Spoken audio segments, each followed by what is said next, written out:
Let's get pretty with Miss Faith at Skin 911's South Town Center. So yan, no, ang ginawa ko, mabilis akong naglakbay kasi nagpa-appointment din naman ang iyong sis ng 1:30. So bilisan natin yan kasi maano tayo. Hindi tayo makaabot sa 1:30. Okay, papalapit na ako sa highway. And then, sakay na ako ng jeep niyan pa Tabonok. Yes.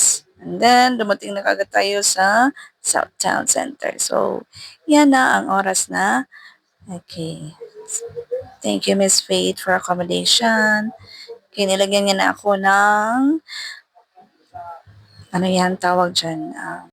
Okay, sa punto yan, ay nilagyan ako ng anesthesia na cream ni Miss Faith.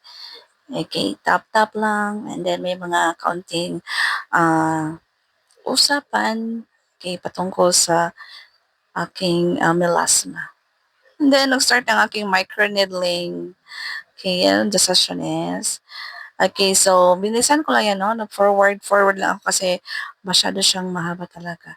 So, ang anesthesia cream ay hanggang 30 to 45 minutes. So, kinakailangan ay magnam na yung mukha mo para hindi masakit pag nag-microneedling na siya. Kasi, ah, pag wala kasing cream is masakit siya kasi needle ang gagamitin dyan. Karayom. Maliit na karayom. So yan, paikot-ikot sa mukha mo. So sa puntong yan ay parang inaantok na ang person. So natutulog niya ng person.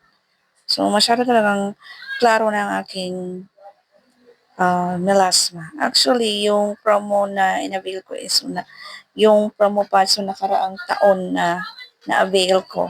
So yan, binalikan ko siya. Last session ko na pala yan sa microneedling, mga cyst. So yan, di ba? Klarong-klaro siya kapag video. So, ito talaga na ano si Miss sa aking phone kasi kapag picture daw ang ganda namin. So yun, kung kaya nag-picture kami kanya, sabi niya, picture tayo ma'am. Okay. Pinabigyan ko naman kasi ano, ayan, yan ang picture namin. 'Di ba? Ang ganda ni Miss Faith. Ayan, tapos na, and then umuwi na ang person. Okay, that's all. Thank you, Ski 911.